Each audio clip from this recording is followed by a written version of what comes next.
Frag Radio.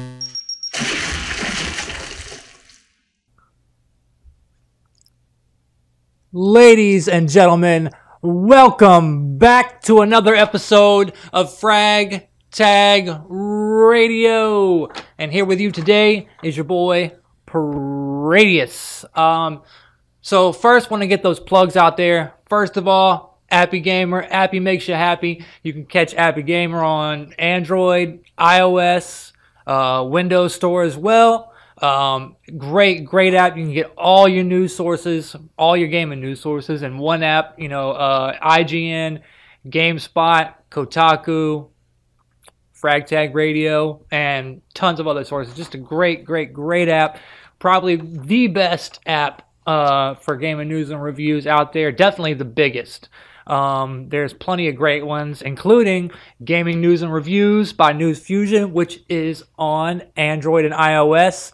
Also, an app that features multiple gaming news sources that allows you to get all your gaming news in one spot. The cool thing about Gaming News and Reviews is that it bunches similar articles together. So if there is a news article about Quantum Break's release date getting pushed back to whenever on Kotaku, and another one on IGN, and another one on GameSpot, it'll bunch those together so that you're not scrolling and looking at the same article over and over and over.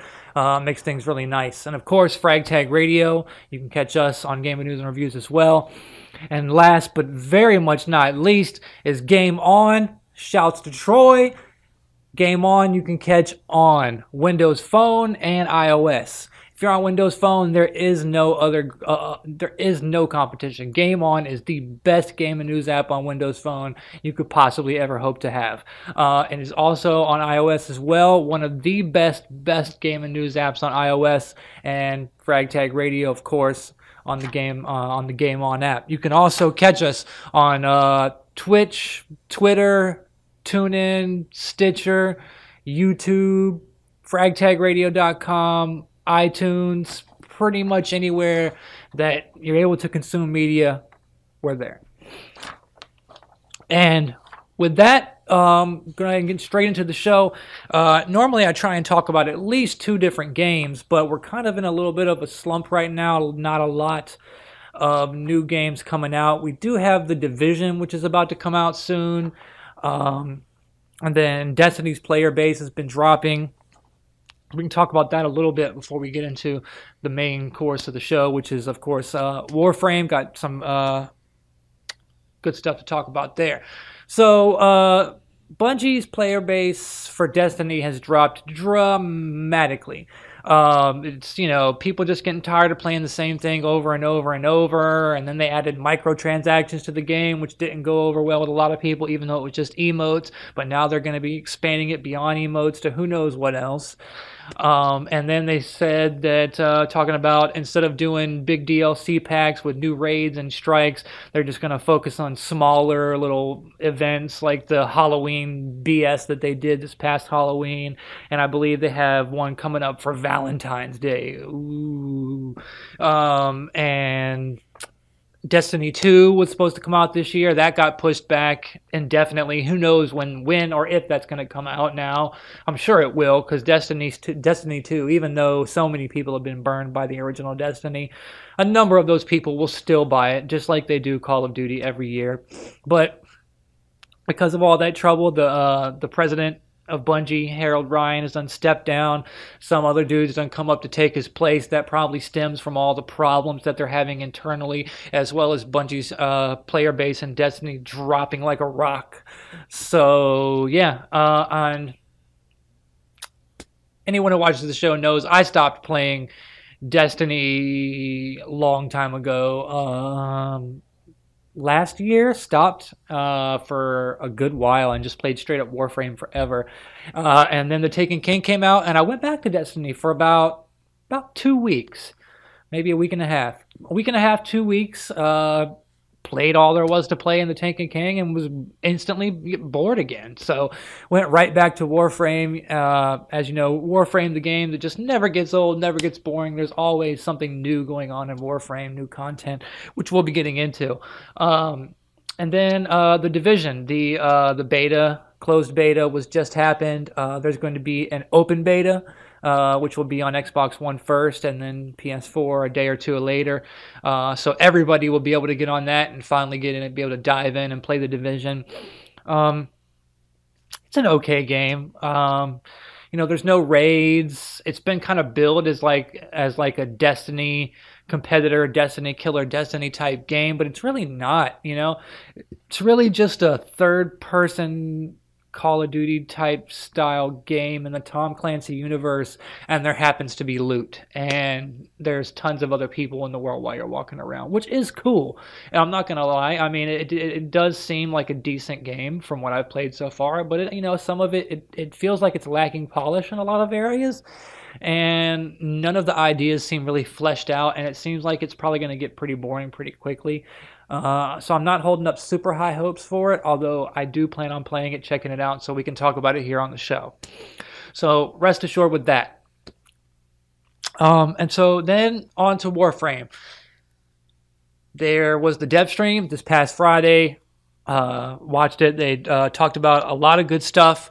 First of all, the new Banshee Deluxe skin that is coming to Warframe looks dope, and since there is not a Prime version of Banshee right now, I'll definitely be wearing that. They had the Loki Knave skin on PC, and then the Loki Knave skin just recently came to console, and it's a cool looking skin, but it's not as cool as Loki's Prime looking skin. So I haven't been wearing the Knave skin because I just like Loki's Prime look better, especially the Loki Prime helmet. That is just the most amazing looking helmet in all of Warframe. But yeah, so the Banshee Deluxe skin looks really cool. It almost looks like she's wearing some headphones, which is kind of weird, but definitely a really cool looking frame. So you can look forward to that coming to PC very soon, and then console shortly after. There is also a new Warframe coming in 18.5, which will be coming to PC first, and then us shortly after. The teaser they showed would look like some sort of a coffin or sarcophagus. Some people have been speculating it could be like a vampire Dracula style Warframe, and some have been speculating it could be like a pharaoh mummy Egyptian style Warframe. So could go either way, but really I like both of those ideas. I'd love to have a vampire Dracula looking Warframe, and I'd love to have a mummy Egyptian looking Warframe as well. Both of those sound like really, really, really cool ideas, and I can't wait for the full reveal to see what it actually is and what kind of powers it has. They are also redoing the Kelly Thame boss fight, which they talked about a while back, and now we're back at it again because I guess it's close to being completed now. They showed off some of her movement abilities. She's going to be a very maneuverable boss and can actually do the wall jumping and running just like we can in our Warframes. She's going to have her own styled arena, possibly her own tile set for the boss fight, and that just looks like it's going to be a really awesome boss fight. So can't wait to play that. Also, the new caveats, which is the feline version of the Kubros or the Cat Bros.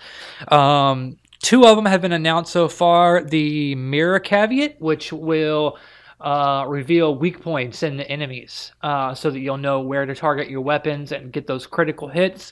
And then also the Cheshire caveat, which will bring luck to your Warframe. I don't know if that will give you the opportunity to increase your critical chances or your status chances because you're more lucky. But that remains to be seen, but that sounds really cool. Also, speaking of the Kubros and Cat Bros, there will be an option to keep your Kubros and caveats as puppies, so you won't have to have them grow into full-blown Kubros and caveats. You'll be able to keep them as puppies and kittens, which I know the female Warframe gamers out there are probably super stoked about that. It's not really my thing, but it does sound like it would be pretty cool for a lot of people. Let's see, what else? All right, so turning duplicate mods into fusion cores.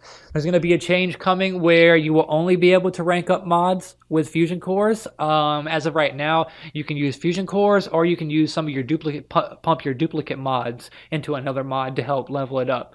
So the way that's going to work is you'll only be able to use fusion cores. You won't be able to use those duplicate mods to level up your mods anymore, but you'll be able to turn regular or duplicate mods into fusion cores to level up your mod. So they didn't really get into specifics on how many duplicates it will take to make one fusion core, or if sacrificing a rare mod is guaranteed to make a rare fusion core, or sacrificing a common fusion core is guaranteed to make a common fusion core, or is there a chance of sacrificing a common and making it into a rare? If so, how many mods need to be sacrificed to make one core? They haven't really got into the specifics on all of that. But I imagine that'll be coming, pretty soon in the near future, and I'll definitely talk about that here on the show once I get this, the skivvy on the whole what's going down with that. Sabotage 2.0. As you know, sabotage missions right now, it's just you pick up a little memory chip, you run, plant it in the thing, and then go to extraction. It's pretty cut and dry. You can breeze through those missions with incredible speed. So pretty much they're making those missions a little bit more inactive. Like there'll be 2 pumps, and you have to go shut down this pump and then shut down this pump to sabotage the ship and then, extract down there. So probably not as intricate as Spy 2.0, but definitely going to make the missions a lot more interactive and, force you to actually do more than just run in there and run out, because as it is right now, sabotage missions aren't super fun to play because, there's not a whole lot to do in them. So this is definitely going to be a welcome change to sabotage missions when the Sabotage 2.0 missions come out. So I'm really looking forward to that. I hope they add some new rare mods to go along with the Sabotage 2.0 missions, because as anybody who watches the show knows, I'm a straight up mod freak. I have to have every mod in the game. I'm a collector. Got to collect them all. So I hope that they add some cool new mods along with that. Barrow Katir was not on PC this week.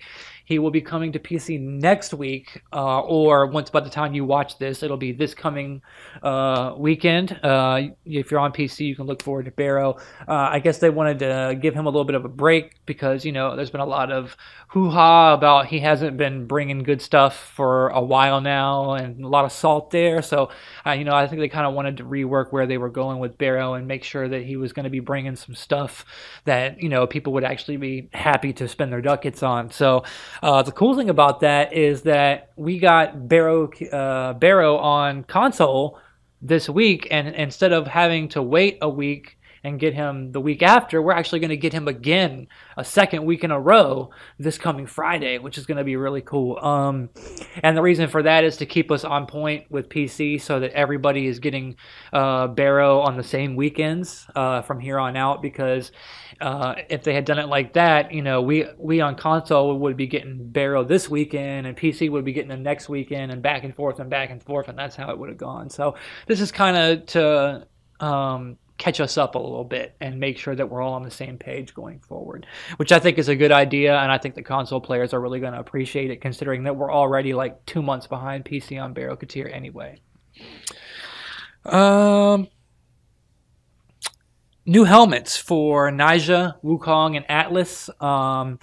Kind of hard to describe them, but all of them looked pretty cool. No real complaints there, so you can look forward to a new helmet for Atlas, a new helmet for Wukong, and a new helmet for Nyjah. Also, coming up soon, we'll be able to buy loadout slots. As you know, right now, when you rank up in Warframe, you rank up your mastery rank. Every other mastery rank unlocks a new loadout slot for your arsenal, so that you can, have this frame with these weapons, and then go to the next loadout and have this frame with these weapons. Like, I have one for Loki, one for Excal, one for Frost, etc., etc. So, and sometimes ranking up takes a while for some people. Some people are better at it than others. And so this is going to kind of give them the option to purchase loadout slots with Platinum if they don't feel like waiting. The loadout slots will be 20 plat each, and you'll be able to purchase up to 5 of them. Up to 5 of them, I believe. So that'll be pretty cool. And last bit of news, Saren Prime confirmed. along with Nikana Prime confirmed, and also Spira Prime, which is interesting because Spira is a relatively new weapon. The Spira daggers haven't been around for super long, so I'm actually kind of surprised that they're priming those so quickly. I'm guessing it's because the Spira daggers, even though they came out recently, they just weren't very popular and no one really cares about them. I think people leveled them up and then never look at them again because they were just weak. So hopefully the Prime Spira daggers actually deal good damage. If they don't, people are still just going to get them, leveling them up, and put them to the side. So hopefully that works out. Nikana Prime, oh, I can't wait. OMG. Dragon Nikana is my favorite sword.